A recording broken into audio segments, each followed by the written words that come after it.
Ladies and gentlemen, thank you for your patience. And good morning, and welcome to this morning's roundtable to discuss how U.S. mass surveillance programs are impacting the digital economy. It is my pleasure to introduce Senator Ron Wyden, representing the state of Oregon. He is the chairman of the Senate Finance Committee. He is also a Pali grad. Some of you may not know that. He is a Pali grad, 1967. His old coach is sitting over there on the side, too. He was the leading scorer for a very long time here in basketball, so this place holds special memories for him. Palo Alto High School is delighted and honored to host this event and to welcome home the Honorable Viking and Senator Ron Wyden. Thank you. Thank you. Thank you very much. And I was told that the Pali community would really enjoy it if I talked for about an hour or so. And they think I'm serious over there. No, I'm going to be very brief.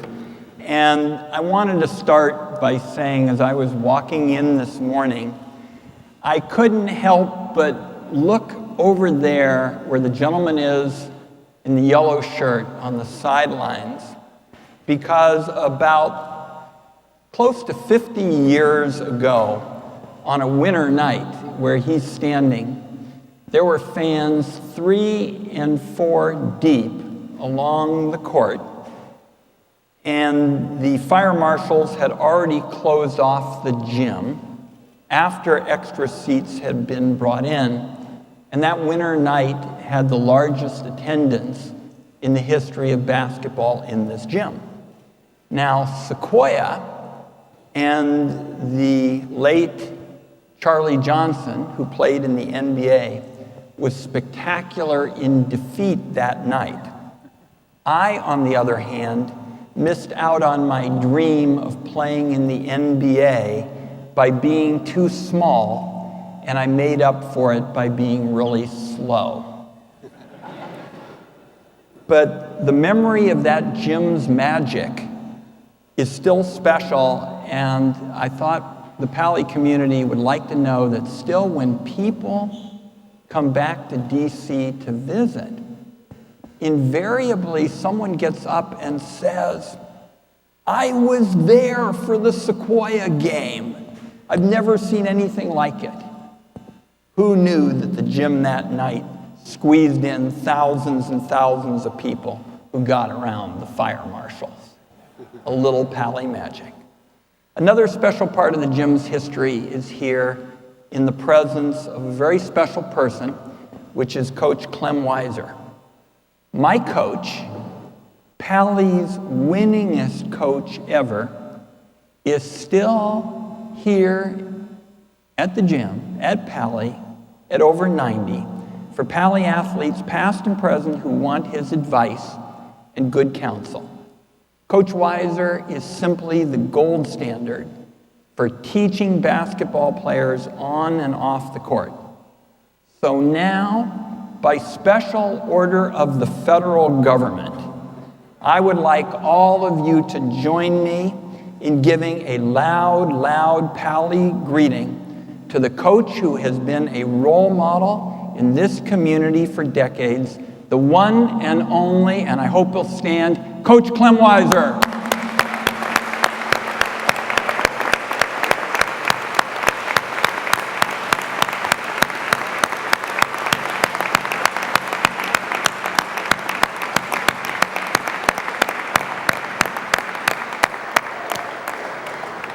And while we're on the subject of special people, I'm going to wrap this up because time is short.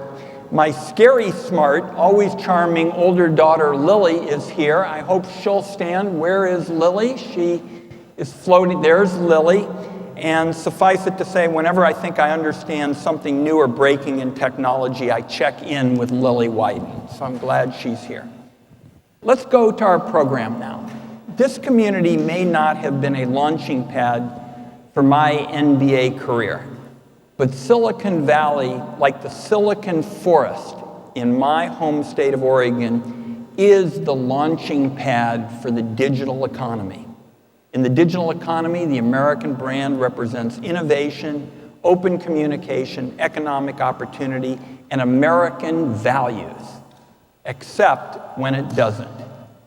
It's clear that the global community of internet users doesn't like being caught up in the US surveillance dragnet any more than the rest of the American people.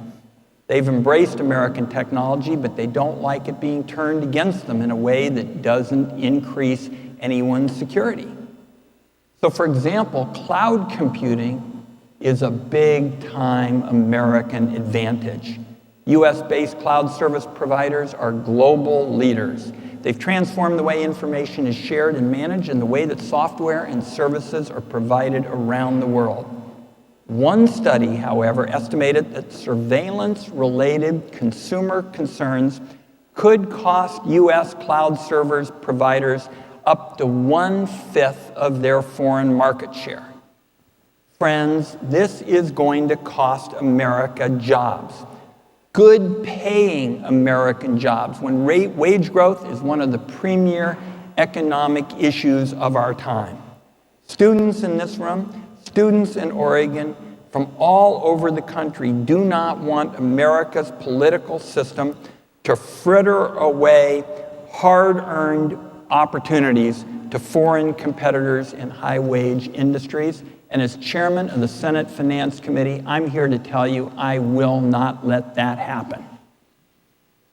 In 2011, on the floor of the United States Senate, I warned that people were going to be stunned and angry when they found out how the US government had been secretly applying its surveillance authority.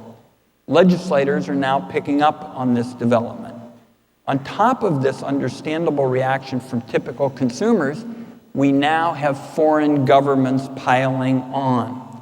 We're seeing that in hearing rooms and parliamentary proceedings around the world, discussion about building closed national networks which may help local companies but fail to protect privacy or security. In Germany, Chancellor Merkel indicated she's going to discuss, and I quote here, which European providers we have who offer security for our citizens, so you don't have to go across the Atlantic for emails and other things. In Brazil, the president said there's a serious problem of storage databases abroad. That's a situation we will no longer accept. And listen carefully to this. When I was in China this summer, Chinese officials told me point blank that the cyber theft of US trade secrets for the benefit of Chinese companies is no different than the surveillance carried out by the US government. Suffice it to say, I spent a fair amount of time arguing with them on that topic. In the past, when governments have tried to put up digital trade barriers to discriminate against our companies, we pushed back. Are these consumers going to keep demanding access to US services and an open internet? Or, as we're going to discuss today, will recklessly broad surveillance policies undermine our ability to push back against countries that engage in economic foul play? In my view, our policy is out of whack. Prior to last year, I never once heard a US official even talk about the impact of mass surveillance on our cutting-edge digital industries. When the actions of a foreign government threaten our red, white, and blue American jobs, in the past, Washington got up in arms. But even today, almost nobody in Washington, D.C. talks about how overly broad surveillance hurts our economy. Today is one of the first times Congress has focused squarely on the economic impact of the overreach of government intelligence. We obviously have a responsibility to protect our people at a dangerous time. There are very real threats to America in this world, as I see as a member of the Intelligence Committee, and the headlines about ISIL remind us. And make no mistake, America's intelligence are made up of thousands of overwhelmingly dedicated men and women who make enormous sacrifices to protect this nation. No one that I know in the Senate or at this table wants to deprive our intelligence agencies of the tools that will actually make the world safer. But it's now clear that dragnet surveillance conflicts with core American values and doesn't make us safer. The National Security Agency ran an expensive and invasive bulk email records collection program for years, and it turned out to be worthless. And its bulk records collection program is still up and running, even though the president's own surveillance review group, made up of a number of certainly hawkish individuals, has made it clear it's not necessary or effective. So I want to be clear today. It is time to end the digital dragnet, which is harming America's liberty and our economy without making America safer. The government ought to stop.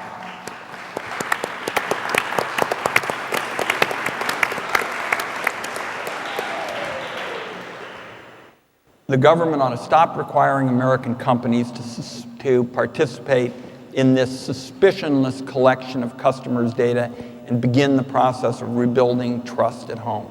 So that's what we're going to talk about today, because this community, the Silicon Forest in the state of Oregon that I'm so proud to represent, has some of the answers, the best technologies and the best ideas to drive high-tech innovation. And it would be political malpractice to squander the treasures that we have, the intellectual tools that we have here, that we have in Oregon, that we have elsewhere around the country for no clear security gain. So as chairman of the Senate Finance Committee, this starts a national dialogue about the long-term economic consequences of surveillance practices that impede the development of sensible global internet rules and will surely, if allowed to continue, erode the American brand.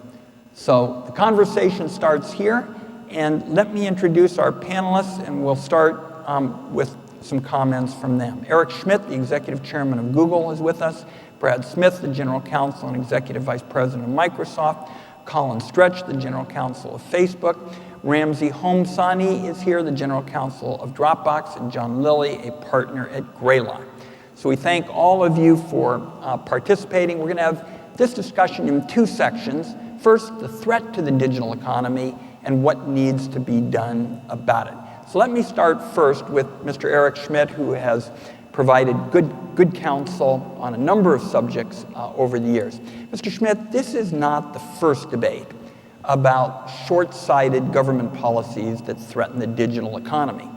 But in the debates about the anti-internet bills, PIPA and SOPA and net neutrality, U.S. and global internet users have demanded more access to digital products and pushed back against government actions that would restrict their access. Now companies are saying that potential consumers are having doubts about American services. You have a chance to travel the world, and in your conversations with internet users around the globe, have you begun to see that the American brand, which has always been associated with openness and transparency and the rule of law, is being undermined by some of these policies that we're talking about? Well, Senator, it has, and I think I can speak for the entire panel by saying that we want to thank you for being a phenomenal champion for technology, for jobs, and I think we probably all think that you're a true patriot. Thank you. So thank you for all your Thank you.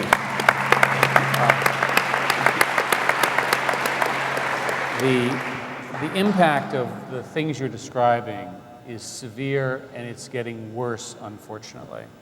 And I was surprised because I felt that, these disclosures would come out, that people would adapt, but something more fundamental occurred.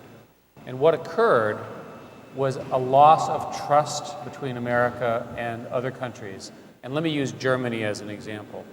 I spent quite a bit of time in June and August in Germany, and I'll tell you a story of a meeting that a group of us were with Chancellor Merkel, who showed us where she grew up in East Germany, described what it was like to be in a surveillance state, and then looked and said, held her phone out and said, "What are they doing listening to my phone calls with my mother?" That's how personal this felt. And we're dealing with emotion and history and things well beyond our intent. So the solutions that have been proposed are because this historic trust, which may have been misplaced, but nevertheless existed, has been broken by the fact of this behavior, and it's affecting our industries very strongly. The solutions that are being proposed, Senator, are essentially in the form of trade barriers. They are architected as requirements for data localization and other rules, but they have the effect of making it very difficult for American firms to do business. There are new rules of one kind or another coming, and in many cases, the solutions now being proposed won't even work in those countries because of technological advancements that I'm sure we'll talk about. So all I can say is thank goodness that you led the fight against bulk surveillance, but things are getting worse. Let's pick up on Mr. Schmidt's comment and invite our other panelists to come in. What are the biggest concerns that your companies, have? My understanding is that we're starting to see companies propose localization requirements, that they're proposing data storage requirements, that you hear discussion about restrictions on servers and new rules because they think that the privacy of their consumers are not guaranteed.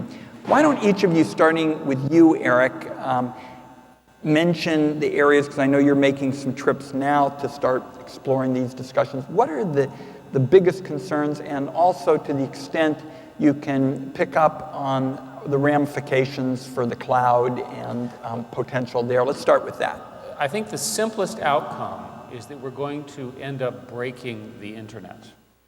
Because what's going to happen is that governments will do bad laws of one kind or another, and they're eventually going to say, we want our own internet in our country because we want it to work our way, right? And we don't want these NSA and other people in it. And the cost of that is huge in terms of knowledge, discovery, science, growth, jobs, etc. For all of you students, I hope you heard what Mr. Schmidt was talking about, because that has huge implications for all of you. I guess Mr. Schmidt and some of you, I guess the technical name I hear is splinterization or balkanization, but obviously that has big ramifications. Why don't we'll go to Mr. Smith and Mr. Homsany and just get each of you into this. Well, I think Eric put it well. Actually, first in thanking you for everything you're doing, but also in framing the issue. But the fundamental issue is pretty straightforward. It's all about trust, and it is personal to people. Just as people would not put their money in a bank they don't trust, they will be reluctant to store their personal information in a data center or on a phone that they don't trust. And these issues have undermined people's trust in American technology, and that's a shame, and it's a problem, and we need to address it. If we don't address it, there will be these new regulations. And if we don't address it, we'll lose something even more important still, I think, which is the ability to keep growing this industry, keep creating jobs, keep strengthening American competitiveness, and keep building a world that is better connected, the way this industry has in many ways helped foster over the last 2 decades. What does it mean for a company, and maybe Mr. Lilly, because you put money into this, and some of our other guests will address it. What does it mean for a company if they're forced to store data in every individual nation? I mean, it strikes me that this has great implications for sales and jobs and innovation and investment. But why don't you start with that, Mr. Lilly? Right, so my job is, I'm a little bit earlier stage than a lot of the guys here. So we invest in guys with 2 people in their garage, building first products, trying to build for customers. We've been lucky to be involved with Dropbox and with Facebook. We missed Google and Microsoft. It was a little bit before my time, to be honest with you. And so what I would say is that the first thing is it's just much, much more complicated. Like the thing about the internet is you get such economies of scale so quickly by having some centrality of technology or design or development. Well, more personally, I think that, Silicon Valley is a really special place. Like we've had a series of innovators, Zuck and Drew at Dropbox and others, that are just good at building products where they think about what's best for the user all the way along. And if you're starting to think about, well, what about our government? Is our government undermining our user rights? That means we'll build products that aren't as good. I think it hurts competitiveness around the world. In addition to all the stuff you say, which is it just gets more expensive. And So your general sense is if you have this balkanization, splinterization, you might have less investment in the people that we most need investments in, that's the I think startups. that's obviously true, yes. Okay. Why don't one of you take on this question of data localization? Maybe Mr. Stretch and some of you others can get into it. I think it would be very interesting for the typical consumer, and Mr. Schmidt and I have talked about this offline a little bit over the last few months, and I see tech articles written about this. What does it mean in terms of the average internet user? How is it going to change their experience? What are the implications there? So it's a great question. It's a profoundly important one. Thank you for raising it. I would echo Eric's phrase, and he's written at length about it quite eloquently and powerfully. It is fundamentally about breaking the internet.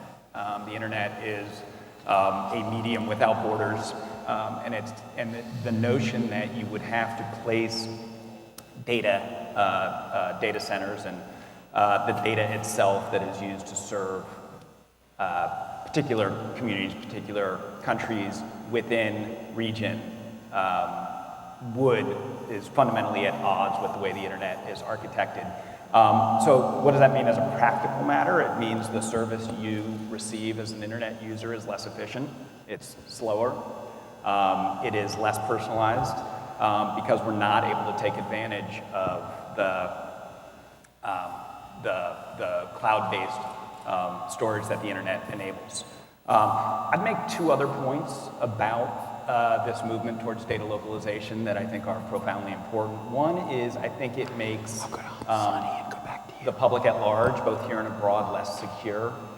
And that's true for two reasons. One, and this is something I think civil libertarians should be particularly concerned about, data localization doesn't just mean data localization in countries that respect the rule of law. It also means potentially data localization in countries that don't.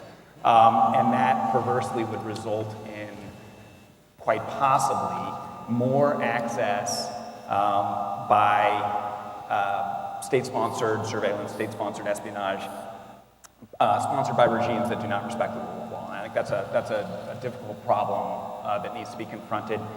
The other point about security I would make is just more access points around the world make your network harder to secure. So as a practical matter, it makes us more vulnerable, not less. And then the final point I would make about data localization is just fundamentally about the cost. It costs more to run a network where you have to put data centers all over the world, and that's even assuming it's technically feasible. One of the big challenges we're confronting as an industry is the inability of most of the world's population to access the internet. Right? We're all on smartphones, we're all on unlimited data plans. That is the exception, not the rule. Now, 80% of the people without internet access around the world are within range of a cell tower. The reason they do not have internet access is because it costs too much. And one of the big challenges for us as an industry is to bring technology to bear to address that problem, to get the rest of the world online. Data localization takes us in exactly the wrong direction, simply because it costs too much money.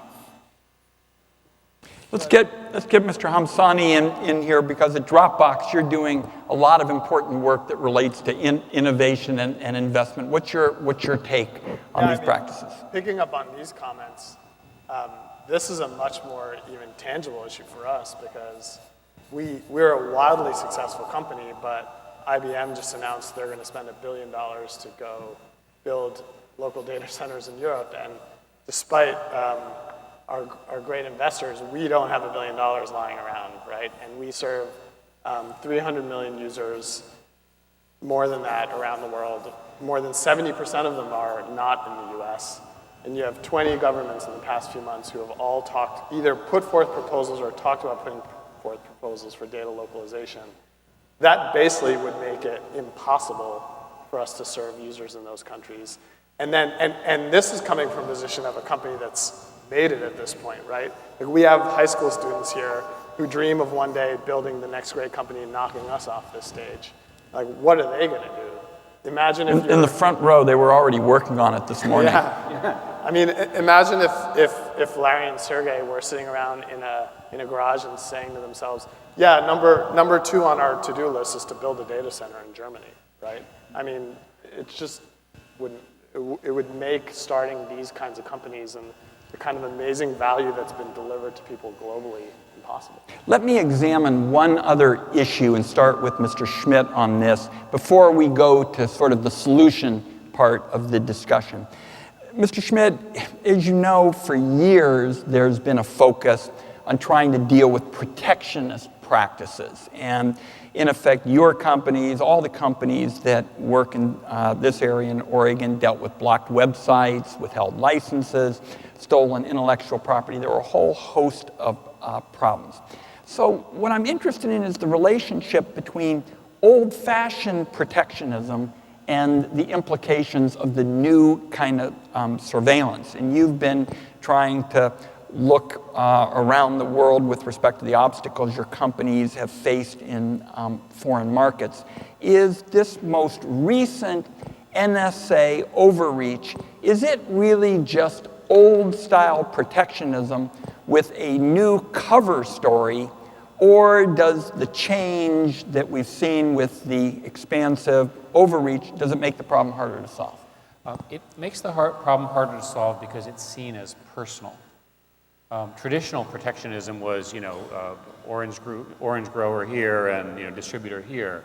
But because this technology is in everyone's lives, it's seen as very personal. And we're very concerned that there'll be sort of a buy European movement because of these. So what happens is you have a bad thing from our perspective, I think, from the US government, which then gives the political fire to something which doesn't sound protectionist, but sounds pro-consumer, which is completely counter to the architecture that all of these companies and all the startups really need to have happen. I think your point is very well taken, and the irony is we're making headway on the bipartisan effort to reduce the protectionism. For example, some of your companies know that Senator Thune, the Republican from South Dakota, and I have introduced a bill to get traditional barriers to digital trade dropped, and it's picked up a lot of support. It would be a tragedy if, in effect, after you win on that front, you undo some of the good work in fighting traditional protectionism as a result of this. So let's now move to the second part of the conversation. You all have been so concise, it has helped us save some time. And that's where do we go from here, and maybe even start with you, Eric, and bring our others in.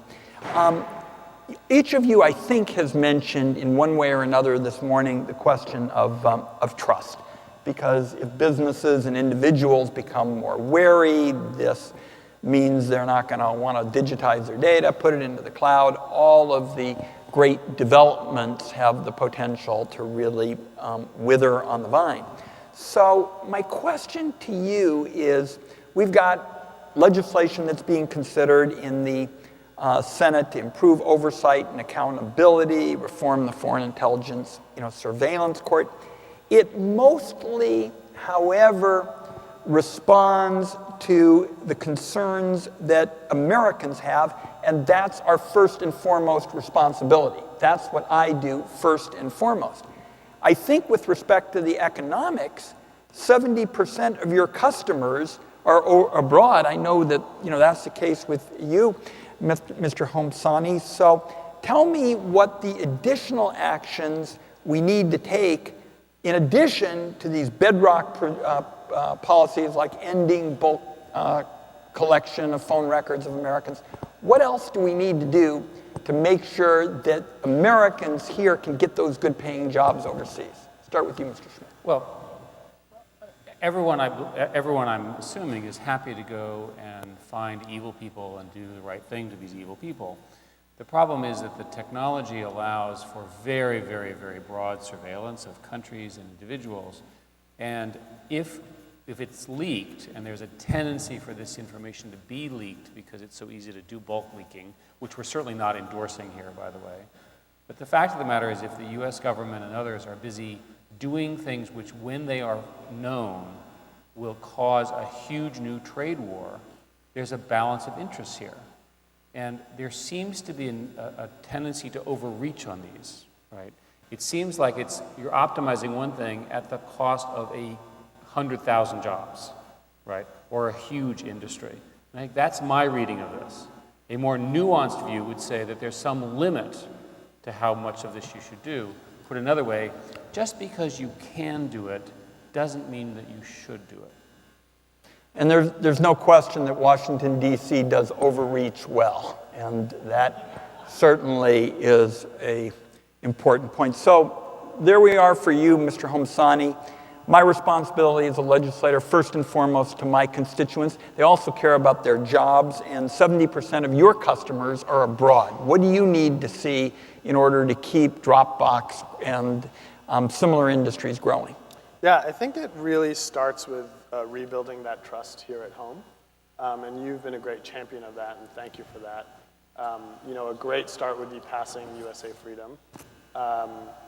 And really, the companies up here do a lot of work and expend a lot of resources to make our users feel safe and defend our users right. But the US at the government level needs to lead again and needs to really start repairing the trust that's been damaged by showing the rest of the world that we are a country that respects these values, that we're a country where there will be accountability and oversight, and that oversight will actually matter, and there won't be bulk collection, and all these principles that really matter to us will actually be enshrined in our laws and then actually operated upon. Because the trust element is extremely insidious, especially because of what Eric said. It's a personal thing. It's about people's photos. It's about their life plans. It's about the next great book they're going to read. In some cases, it's about their medical records. So old-style protectionism was kind of abstract. It was a policy kind of question. That's right. And what Mr. Schmidt drove home is the new surveillance gets at people's core personal values. Really, it really erodes. We have built this incredible economic engine in this region of the country and in the whole country that's serving and delivering incredible value to the whole world. And trust is the one thing that starts to rot it from the inside out. And not to use dramatic language, but I think it is that serious. And I think we really need to see the government also doing its part to help lead on that issue as you've been fighting for. Let's get Mr. Smith into this trust issue because Microsoft has had a lot to say about it. And of course, it's even in the news today with Twitter and the discussion with respect to transparency. In response to a lawsuit that several of your companies were involved in, the government now permits companies to disclose at least a little bit more information about the volume of requests that they get from government agencies. I would like to go substantially further. I think you would as well. Are any of these steps starting to move the dial in terms of the kind of real consumer confidence that's needed? I get the feeling from you in particular, Mr. Smith, there's a long way to go. There is way more work ahead of us than behind us. I do think we all need to remember one fundamental fact. 96% of the people in the world live outside the United States. So if we want to retain a position of technology leadership for the long term for this country, it's an imperative that we sustain people's trust. And so when trust is shattered, it needs to be rebuilt. The question is, how do you do that? Well, one step is more transparency. You let people know more about what is being done and what is not. That is key. I think a second principle really is to go back to the fundamental personal rights that are at stake. I think all of us stand for a straightforward proposition. If you're a consumer or you're a company, you own your email, your text messages, your photos, and all the content that you create. Even when you put your content in our data centers or on devices that we make, you still own it. And you are entitled to the legal protection under our Constitution and our laws. And we will not rebuild trust until our own government fundamentally recognizes that straightforward principle. That's one of the reasons we absolutely need Congress to act. That sounds way too logical for Washington. Let me go to another issue that's very topical that I've begun to give a lot of thought to, and it revolves around this question of the new iPhone, the iPhone 6. Companies are responding to consumer demands for more secure products by upping the ante on encryption. And some US officials suggest that these steps are going to limit the effectiveness of intelligence agencies, make the country less safe. It just seems to me that you shouldn't leap at solutions that make things even worse. In my view, US companies ought to respond to legitimate warrants and court orders to the extent that they're able, but they should not be required to build backdoors into their products. Otherwise, apropos of what Mr. Smith, and it started with Mr. Schmidt, otherwise you would further erode user trust. What's needed is to find laws that ensure that liberty and security are not mutually exclusive so that companies aren't forced to duke it out with the government in the technology labs in order to retain customers. Let's have each of you give your take on that, and we'll start with you on this, Mr. Schmidt. So there's a current kerfuffle over the new default encryption in the iPhone 6, but the people who are criticizing this should have expected this. After Google was attacked by the British version of the NSA, we were annoyed, no end, and so we put end-to-end encryption at rest as well as throughout our systems, making it essentially impossible for interlopers of any kind to get that information. I believe every company represented on this table has done exactly the same thing at pretty much the same time. Furthermore, the kind of encryption that is now going to become standard in the iPhone 6 has been optional in the Android platform, which is another widely used one, for the last 3 years. And in roughly the same time, we're making it the default as well. Law enforcement has many, many ways of getting information that they need to provide this without having to do it without court orders and with the possible snooping conversation. The problem when they do it randomly as opposed to through a judicial process is it erodes user trust. And I assume that once you create one of these backdoors, anybody can get to it. Yeah, there's always the question of who do you know who is snooping on you, and if it's not the US government, how do you feel? Or if it is the US government, how do you feel? Right? And lots of people will agree that it's better to let a normal judicial process be followed. This is such an important issue and so topical. I think I'd like to get each one of you on the record. Mr. Homsany. Yeah, I would echo those sentiments. I think we need to be committed to providing good security and end-to-end encryption for our users, and we are all doing that. And backdoors, forcing companies to install backdoors is not the answer. We've been through this debate in the 90s with the encryption arms race. And you know, the director of the FBI recently said there are two kinds of companies: ones who know they've been hacked by the Chinese, and ones who don't, who have been hacked by the Chinese but don't know it. So the history. Why would we leave backdoors laying around? Could you just be very clear, because I think people would be very interested in. Give your sense of what the implications are for this encryption arms race, because we have been there before, and my sense is that there are some serious negative consequences and maybe some positive as well. Sure, I think encryption is a critically important technology for everything we do and almost everything that happens on the internet. Why would we start to try to hamper it and put governors on it rather than wanting to develop great encryption and apply it so that consumers can have a lot of trust and faith in the fact that what they do store online is safe? There are many, many other ways for the government to get data from when they need it in legitimate investigations, including from the people they're investigating, which has been the legal norm and tradition in this country for hundreds of years. Mr. Smith. Well, there are two ways to basically protect people's privacy: either stronger technology or better laws. And in the absence of better laws, we're all being compelled to invest in stronger technology. If people who work in the government are concerned by that, the answer is clear: we need better laws. The problem, in part, is that the basic law in this space, the Electronic Communications Privacy Act, is almost 30 years old. We need to recognize the obvious. If this law were a technology product, it would be in a museum. It has not kept pace with the times.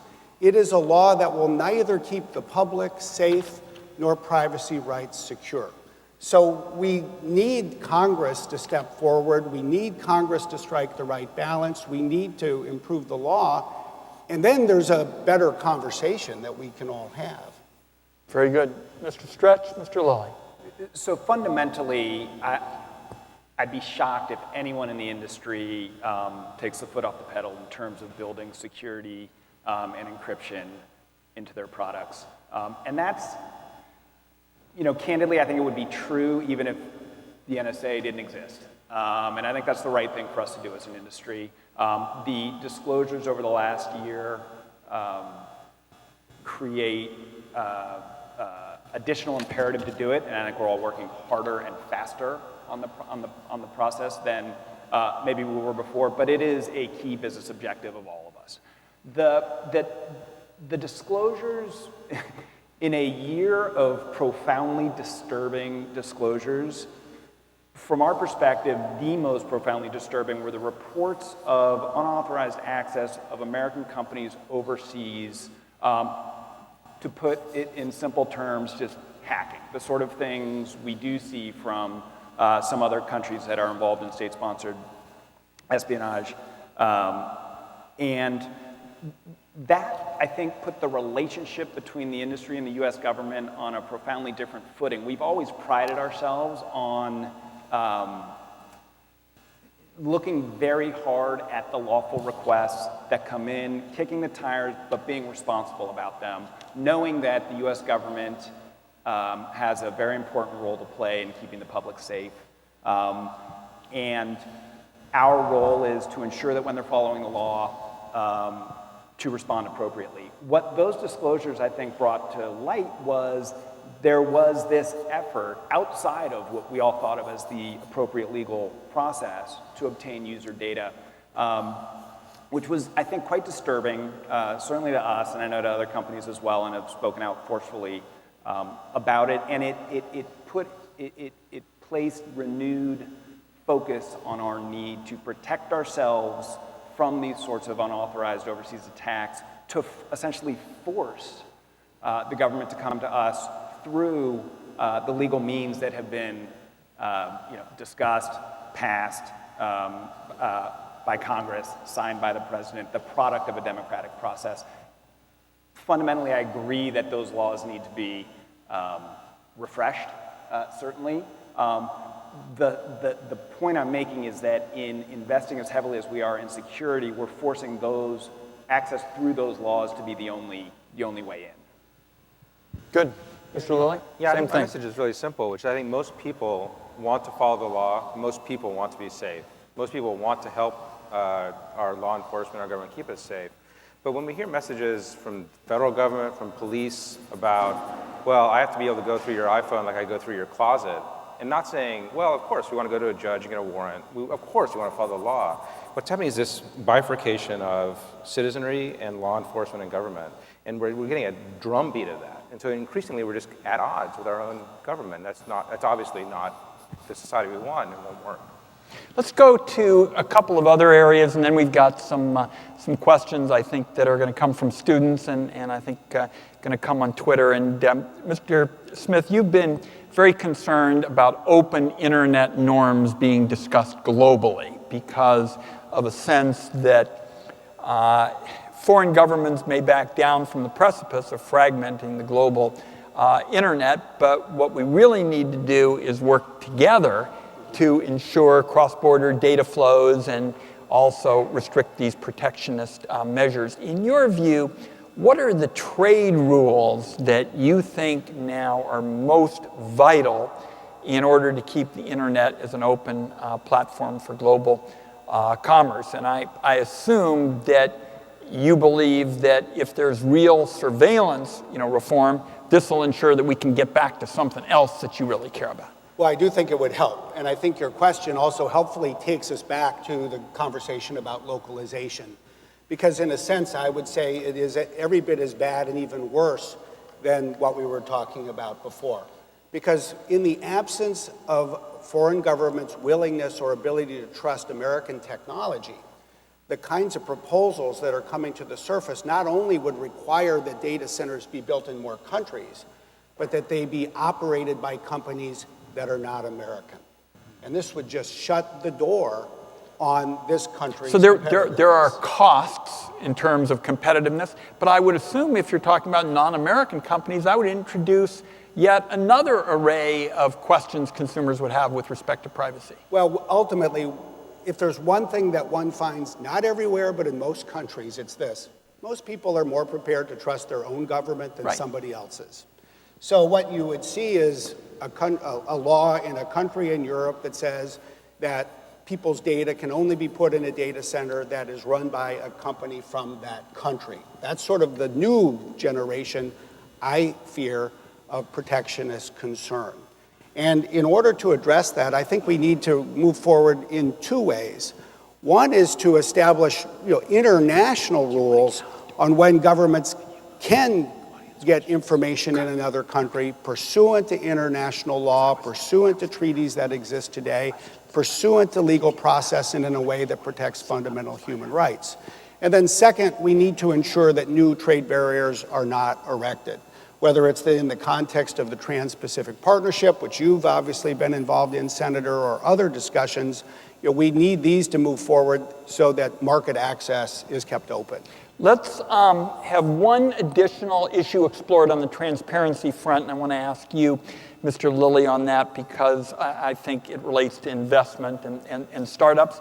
And then we're going to let Mr. Schmidt have the first of our last words before we go to the students and our Twitter followers. One problem that I have been very interested in over the years, Mr. Lilly, is what I call secret law. And John Dickus is here, this young man who I call the MVP of intelligence reform, and we were struck looking years ago at the Patriot Act. And you read the Patriot Act, everybody's got their tablet, they got their iPad, you read the Patriot Act, and you say, well, they're going to basically be going after bad guys, and they're going to be getting records on bad guys. And then you examine the history of how that morphed into collecting these millions and millions of phone records on law-abiding people. And people say, hey, where does it say there in the Patriot Act that I just read about when I was sitting in a coffee shop in Coos Bay, Oregon, or in Silicon Valley? Where does it say anything about that? And of course, it doesn't. And that, in effect, the original law, which morphed into collecting all these phone records, really took place secretly. And that's what we call the phenomenon of secret law. And the government goes to the secret court and gets a secret interpretation. And actually, we've gone backward on this because you may be aware that the government has reopened after the Bush administration closed it, the backdoor search loophole, and we've now reopened it in secret. How much has this secret reinterpretation and application of public laws contributed to the lack of trust and the challenge, again, of startups and investment that you're seeing? Gosh, well, with respect to startups, I think it's hard to say. I think most startups are just trying to build the best products they can for the most number of people. I think that with respect to how we operate, I think that the track record of the federal government is not good. I think we always do this. I think when we're not careful about giving law enforcement access to these things in secret, it always creeps. I mean, I think it's 100% always creeps scope. So I think that everybody who's building technology has to assume that that's happening. I think I'm going to want to have, because I want to give Mr. Schmidt the last word here before the students, I want to have some more discussions with you about it because the startups that I talk to at home in Oregon are so concerned about certainty and predictability. And when you can have the law interpreted, reinterpreted in secret, that undermines their ability to plan because, of course, they don't know anything about it. So I'm interested in talking to you some more about it. The last, folks, of the first of the last words will now be delivered by Mr. Schmidt, who has really made a Herculean effort to be here, and we're very appreciative. Well, thank you, Senator. The scariest thing that we said on this panel was what Brad said. So a situation, if I get it right, I want to say it again in my own words. Data localization means it's got to be owned by a non-American company. that means the future of the internet companies is half of what it could be if that spreads, roughly speaking. So this is an industry that rivals the scale of any American industry, and we're one of the 2 or 3 that have provided economic growth for America for the last decade. And we're screwing around with those kinds of concepts without understanding that that's a national emergency. If this kind of thing continues, and as I said in my comments, I think it's going to get worse for a while, we have a much more serious problem on our hands because it will affect America. When I go back to what Mr. Stretch said, it's important to remember that one of the great hopes for the average person in the world is connectivity and education on their mobile phones. Imagine if they're unable to use American-built mobile phones and operating systems. Imagine if they're not able to use the data centers that Facebook and others have so brilliantly erected to provide services for them. Imagine the impact on their education, their culture, the safety of women, all of the things that mobile devices change in a rural village in a developing country. So there's a patriotic reason, there's an economic reason, and there's a moral reason to worry about the trust breakdown. Let's give Mr. Schmidt a big round of applause. Thank you, thank you. I'll talk to you soon.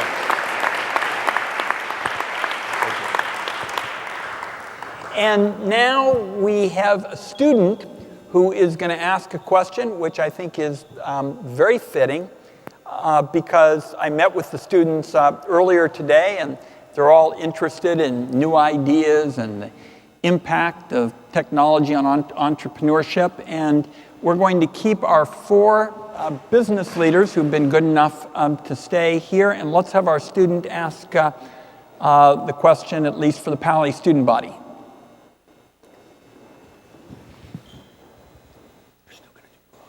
So many of my classmates are interested in eventually starting a tech company or joining a growing one.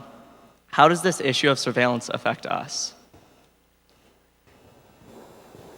I think John Lilly should answer that. Yeah, you know, I would say build products people care about and don't worry about it right now. Like, let guys like Ramsey and Brad and Colin take care of it. Like, that's the main thing. I mean, care and build good products, and the rest of it, I hope we can get in control with leadership like Senator Wyden's.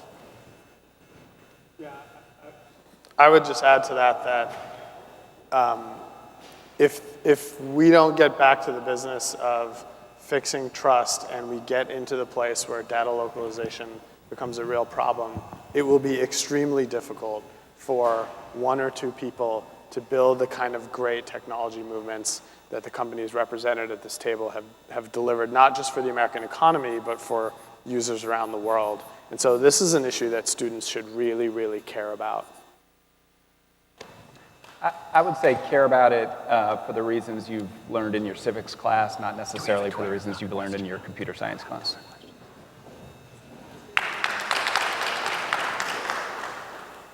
Mr. Lilly?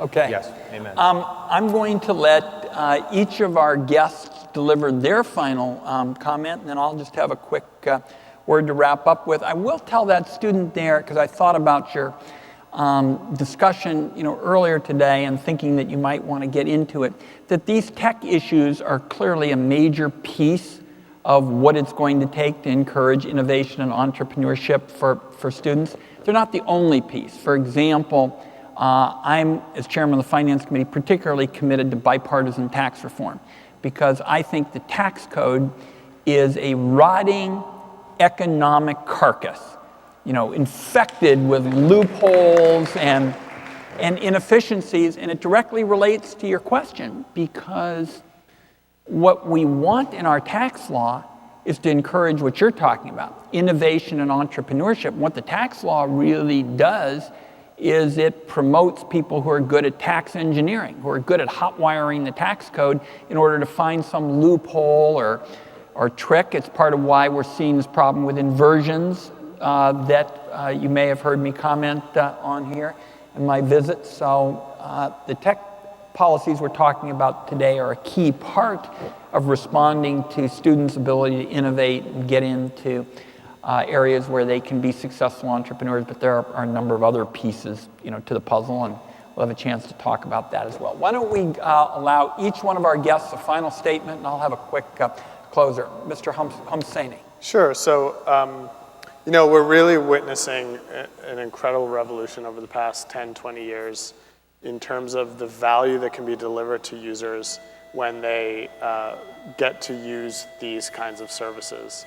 And we do, as companies, a lot of work, and we've had to do even more of it because of the trust deficit, in order to really build trust with those users, scrutinize very carefully government requests, try to create as much transparency as possible so they have trust in our services. And we will continue to do those things and work really hard at that. But it's really time now for the government to do its part as well and pass some reform. And really, like, a great start for that is the USA Freedom Act. And thank you for holding this panel, and thank you for being a champion of that issue, because it's not only important to us as companies, as sort of business interests, it's incredibly important to our to the world. Schmidt. Over the last 8 days, I've had the chance to be in Hanoi and Tokyo, Washington, D.C., Seattle, and today Palo Alto. And one of the things that's interesting is the world and these issues look a little different to the people in each place. But one of the things that concerns me is that the view of the world from inside the Beltway in D.C. and the view of the world from inside Silicon Valley actually appear pretty different to the people in each location. And in some ways, I think the issue that is the most topical, maybe even the most important, is one that we haven't yet talked about. It's this. Inside the Beltway, in July, the conventional wisdom was that Congress would come back after the elections and in a lame duck session pass legislation, including something like the USA Freedom Act. But today, the conventional wisdom inside the Beltway is that Congress will come back and it will not act.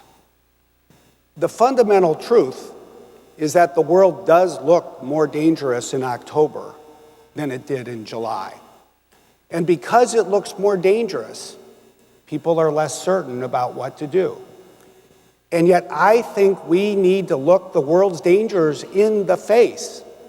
And we need to resolve that we will not allow the dangers of the world to freeze this country in its tracks.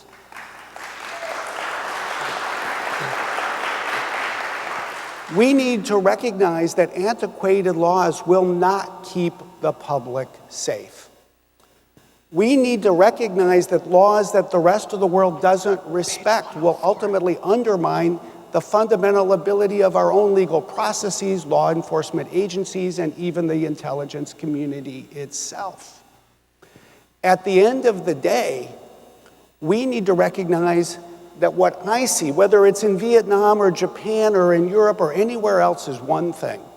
The one asset that the United States has that is even stronger than our military might is our moral authority.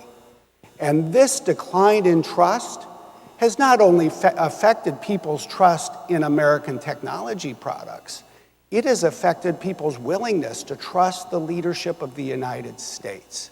If we are going to win the war on terror, if we are going to keep our public safe, if we are going to improve American competitiveness, we need Congress to stay on the path it's set. We need Congress to finish in December the job the president put before Congress in January. Well said. Mr. Stretch. That's extremely well stated. The word transparency gets thrown around a lot. It's very important. We need to focus on what it means. What it means is that we need to have a conversation, a public debate about where we draw the line between public safety, vitally important, we all share that interest, and civil liberties. Where we are today is with the law enforcement community hoping sort of the toothpaste by itself goes back in the tube. It won't happen. It certainly won't happen overseas. Lots of people like to make fun of congressional inaction. I think the reality is, over the arc of time, the United States has shown itself willing to confront and debate hard issues. This is a hard issue. Transparency in this context means let's have that debate, let's have it openly, let's be clear about where we're drawing the line. Yeah, and I guess my mine's more personal sort of suggestion, which is I think the story of California and Silicon Valley and really the West Coast in America has been imagining the world that you want and then going to work to make the world that you want. And I think it's easy to talk about technology here and the government there and us and them.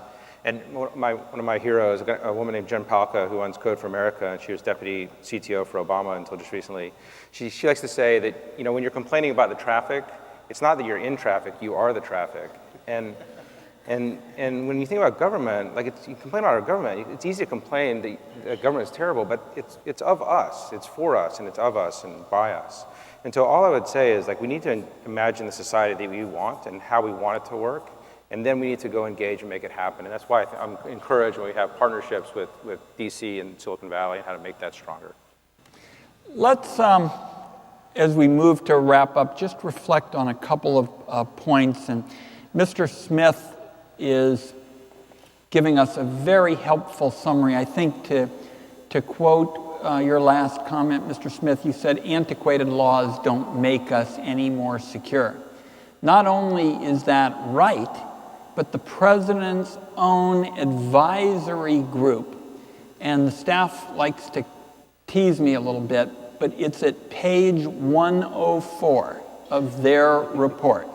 The president's own advisory group agrees with what Mr. Smith said, that collecting millions of phone records on law-abiding people, which I call a federal human relations database, does not make you any more secure. So, point very well made. And here's my kind of wrap up. If you listen to what these four very thoughtful people whose livelihoods and interests for years have focused on innovation and entrepreneurship and what that young Pali student was talking about in terms of opportunity in the area of digital goods and digitally related kind of jobs. The message here today is there is a clear and present danger to the internet economy. And I want you to know I intend to respond to it.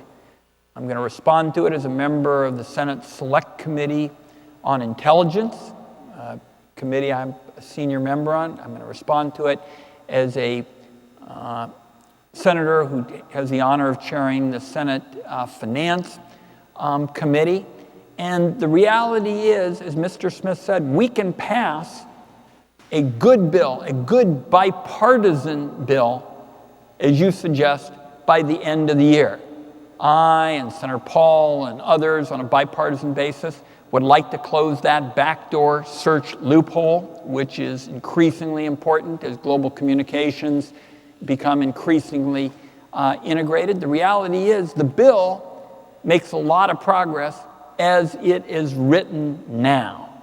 So I think it's very important that this issue be addressed during the session between now and the end of the year. We're going to have to see what the congressional calendar is, but I'm going to do everything I can to promote that. Ben Franklin said years ago, anyone who gives up their liberty to have security really doesn't deserve either. And I think we have learned that once again today. My thanks to all our panelists, and let's give a big, loud Pali thank you to all of our guests.